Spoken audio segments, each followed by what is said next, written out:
What is the purpose of life? Because nothing that you really take with you, when you die, you don't take anything with you, okay? It's not a surprise. So, what is the purpose of life? I have two propositions. One is to realize that you're love. Okay, so that's one of the reasons. The other is just to exist and express the libido. And I think the moment that you suppress the libido, because one thing I noticed is that older people die very soon when their libido energy falls off. So that would mean that the whole of existence, at least body-wise, is libido based. And when people suppress their libido energy, they quickly die. And I think that the one doesn't exclude the other. So basically you can go the direction of seeing more and more that you're love, and at the same time express your libido. You can even join those two. And that is what basically I teach. That's kind of like my philosophy. So letting go, becoming aware that you're awareness, but not blocking the libido energy that you are. So if you feel that it gives you joy in that context, then do that. The problem with most people is that they confuse joy with pure animalistic desire. It's not completely the same. Meaning there's some kind of like compatibilities, and I mean, I'm a tantra master, I'm a yoni master, so I do see things energetically differently because I've massaged over 1,000 women. So I understand what is possible energetically, from energy orgasms to having sex without having sex, like energetic sex, all these kind of things. And so I think that if you want to enjoy life, you have to follow that libido energy. You cannot suppress it. But you have to do it, you have to follow it in a way that gives you joy. So if I, for example, if I see a woman and that woman attracts my sacral chakra, I attract her sacral chakra, and also maybe the heart chakra or the third eye, and we feel that connection, then, and we feel joy by coming closer. Basically, there's a very simple way to do this. Do you feel more joy or less joy as you come closer? And that's how you should act, basically, on that feeling alone. Do you feel more joy as you come closer, or less joy? Unless the idea of just sexual attraction. Do I feel more sexual attraction or less sexual attraction? So I follow the feeling of joy.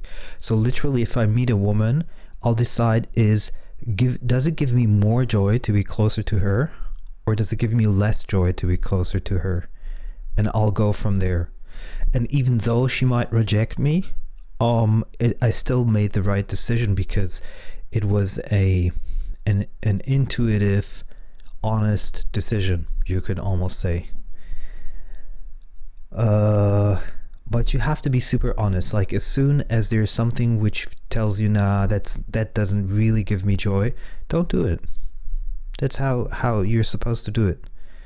And for example, if you go, let's say, to a prostitute, okay? It's literally just sexual desire. There is no real joy in it for most people. So they're actually acting on their impulses rather than on their true joy. That's I wanted to give that kind of difference to understand it. So on one side, you express the libido energy, and you can spiral that upwards if you have the right partner, or you recognize more and more in silence that you are love.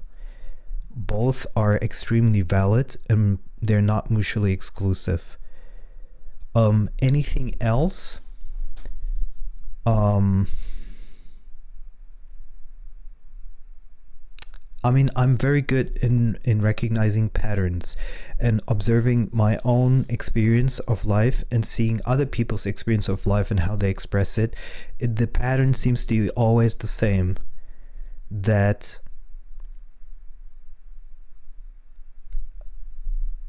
I'm looking for the English word. Resistance and friction that happens in life usually happens for you to recognize that you're love, because you need to let go and you must see that everything is connected. It's always the same pattern with everyone in life. Maybe it's my subjective experience because there's no real existence there. This is all a dream, and maybe that's just something that's programmed in my kind of simulation. Maybe it doesn't exist in your simulation. I don't know. Maybe there isn't even several simulations. Who knows? Maybe there's just my simulation. We literally don't know. Am I speaking to myself completely? Is there at all any others? Am I actually super alone because there's no others? Or isn't there any aloneness because everything just is? It's really bizarre.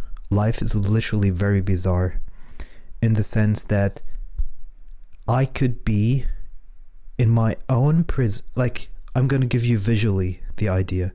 Imagine I'm in my own prison. Nobody guards the prison, but I'm locked in. And nobody lives anywhere else. It's just me. On the whole planet Earth or some other planet, it's just me locked into a prison. This could actually be our existence. And we don't know. Because we can only experience everything from our point, from our vantage point.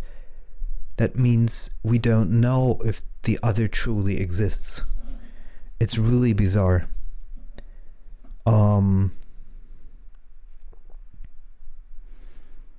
It could be literally that all of the simulation is just created for me and nothing else out there exists. And even if you react and I perceive that reaction, if you react and I don't see it, it doesn't exist for me. But if you react and I see it, then have I produced that reaction? And do you actually exist or not? It's fascinating. But one thing is for sure, that everything is one, that there is no separate, like, in the sense, like, there's no difference between animals and objects and humans. It's all just one consciousness. The separation is just in our mind. That's very clear. But what is, I think life in the end is always hedonistic, because you have to ask yourself, was like, where do I feel the most pleasure?